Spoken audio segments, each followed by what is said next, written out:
My name is Satpal Sidhu.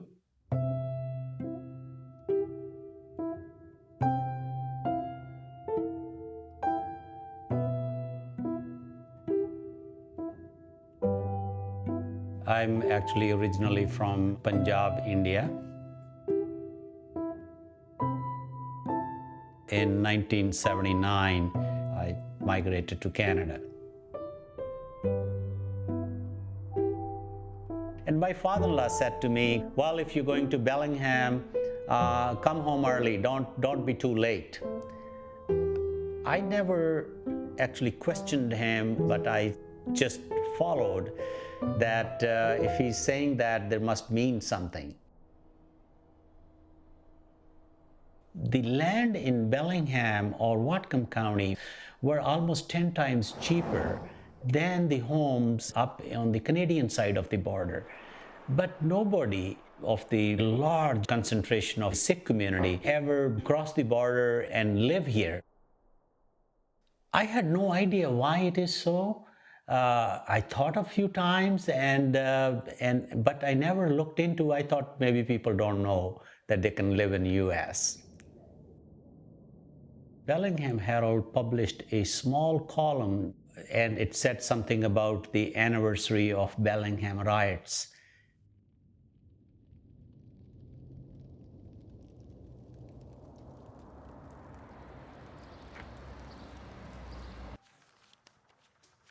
I guess I've always had an interest in things that not too many people know about. It's like every time I look at newspapers and other sources, I find hidden pieces of a puzzle.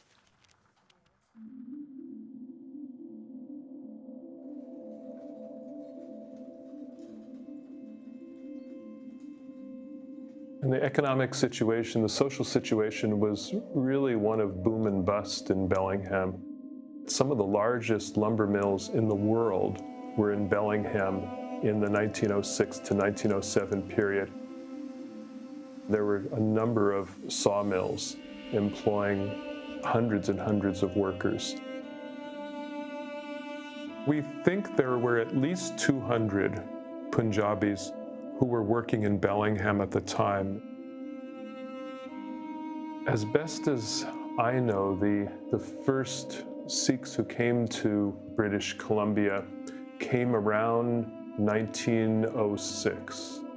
Shortly thereafter, they started crossing the border, seeking better jobs in Washington state.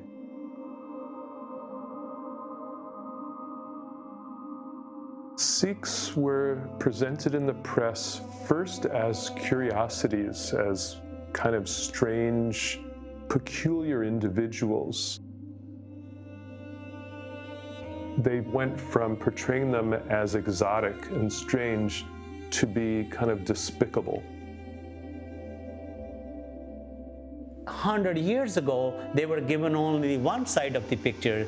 These people are taking away our jobs, they're filthy, they're dirty, they will drain our economy.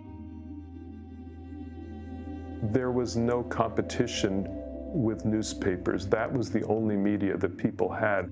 I think they shaped opinion in a very powerful way. They were called Hindus, and this idea that there are hundreds of thousands who might be coming to the Pacific coast through Canada was seen as something to be feared.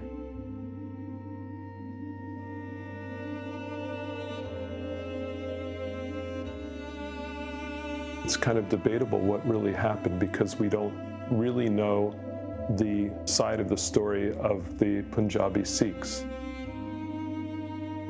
Nobody was killed. There were only 9 policemen on duty in the whole city of 30,000 in Bellingham.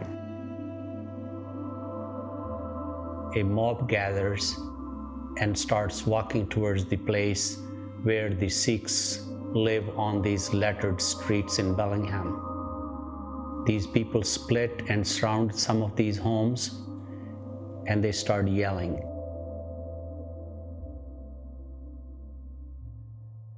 And the Sikhs inside their homes are scared.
The police chief himself talked to some of the ringleaders of this mob and kind of made a deal with them. The police would take the Punjabi workers, let them stay in the police station in the basement of the city hall, sort of locked up.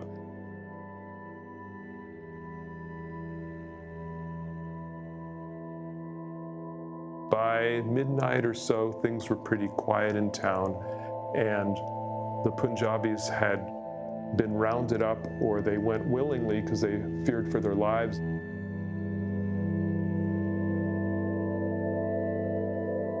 So gather their belongings and they move where there are other Sikhs who can help them, who can take them in, and they can restart their life.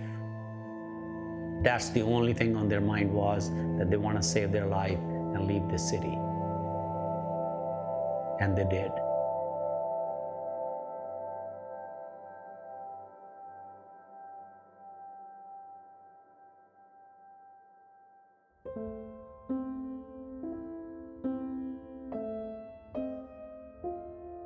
I think what drew us to the story was that we here 100 years later looking at how daring these people were who came to this country and wanted to better their families, better their own lives.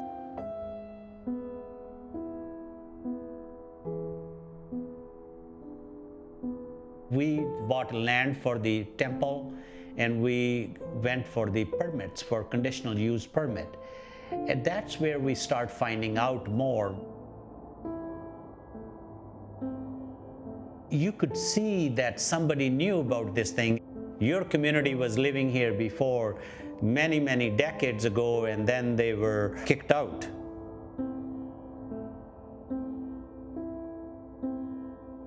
One big objection came from one neighbor that these are strange people. We don't know how they live. We do not want these strangers in our community, in our neighborhood. We are not strangers. It's the strangeness is that we do not talk to each other, we do not know about each other, and we want to overcome that. We are here, we are citizens, we're gonna live here. Our kids are going to school with your kids. We have businesses here, and we have farms here. We are already living here. And there's a human rights task force. They told me that 2007 there will be 100-year anniversary of the Sikh riots. We said we really want to commemorate this event, and the consensus was that we should declare September 4, 2007 as a day of healing and reconciliation. And that was a totally new word to us, but we really liked it.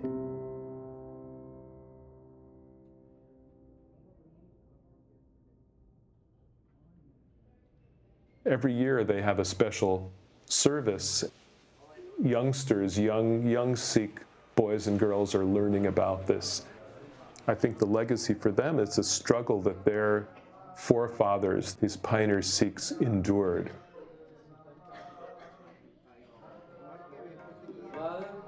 I see that it is a different Bellingham today, what was 100 years ago.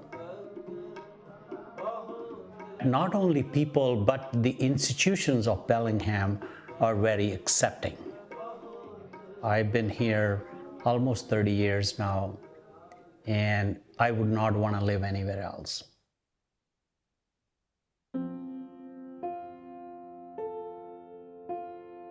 There are about 2,500 Sikhs living in Whatcom County today.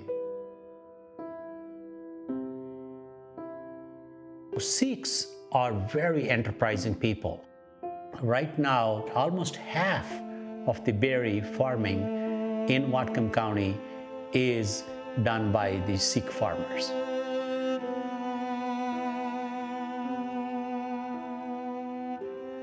But Sikhs are not only in the farming, but they are in every profession in this community.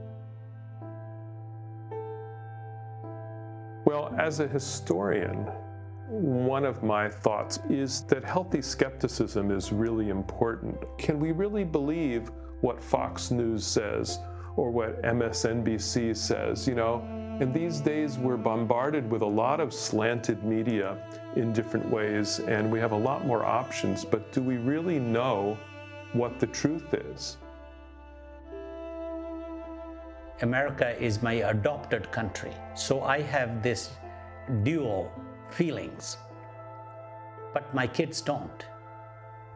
They are born here, this is their country, and I do not want to see that they are treated differently than any other American. It may be people look different, maybe people have a different religion, different thoughts. I think it's very important for us to be tolerant of others or try to understand their perspective and work with that. I think the lesson we all need to draw is that we are all equal. We have to respect that equalness equally among ourselves so that we can make ourselves as better citizens of this country and better citizens of this world.